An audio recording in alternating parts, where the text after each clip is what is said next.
Hello मित्रमैत्रिणींनो, स्वागत आहे माझ्या चॅनलवर। मी आज शिमला ढोबळी मिरचीचा ठेचा बनवणार आहे। त्यासाठी मी मिरची भाजून घेणार आहे आणि अशी कवळी कवळी घ्यायची आहे, छोटी छोटी, खूप मोठी नाही घ्यायची आहे। याला छान असं भाजू द्यायचं आहे।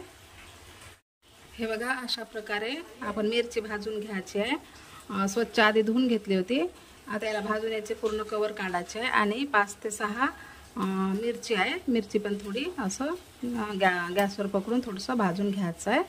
आपल्याला ठेचा बनवायचा आहे। गेली अंदर झालेले आहे भाजून। आता मी याचे कवर काढून घेते गार झाल्यानंतर। हे बघा, वरचं कवर मी काढलेलं आहे भाजलेलं, आणि ते देठ पण काढून घ्यायचं आहे।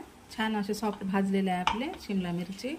आता हे आपण मिक्सरमध्ये कमी जास्त करून काढून घ्यायचं आहे। त्यामध्ये मिरची पण आहे आणि थोडे लाईटली शेंगदाणे भाजलेले आहे। तुम्ही हवं तर टाकू पण नका शेंगदाणे। आणि 5 ते 6 लसूण पाकळ्या आहे आणि 1 चम्मच जिरा आहे। आता आपण हे मिक्सरला काढून घेऊ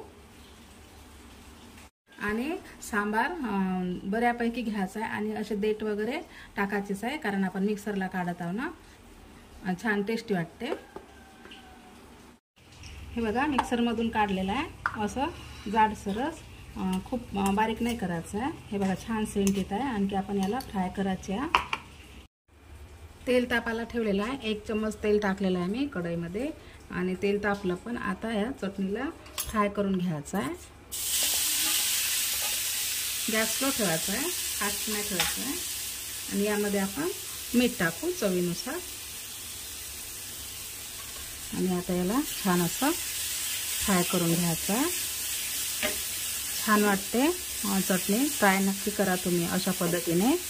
मी गावाकडल्या पद्धतीने ट्राय केली आहे। छान सेंट येत आहे। असं स्लो आचेवर आपल्याला बऱ्यापैकी फ्राय करून घ्यायचं आहे। हे बघा, 2 ते 3 मिनिट झाले मी असं स्लो आचेवर छान असं मी फिरवत राहिले आणि असं मिक्स करून घ्यायचं व्यवस्थित। झाली आपली रेसिपी तयार होत आली। कशी वाटली कमेंटमध्ये नक्की सांगा आणि अशा पद्धतीने ट्राय नक्की करा। 2 ते 3 साहित्यामध्ये आपला ठेचा तयार आहे। आणि चॅनलला लाईक, शेअर, सबस्क्राईब नक्की करा आणि अशा पद्धतीने नक्की ट्राय करा। एक म्हणताना 2 भाकरी खाऊ शकता अशा याच्याने। तोंडी लावायला पण छान आहे हा ठेचा।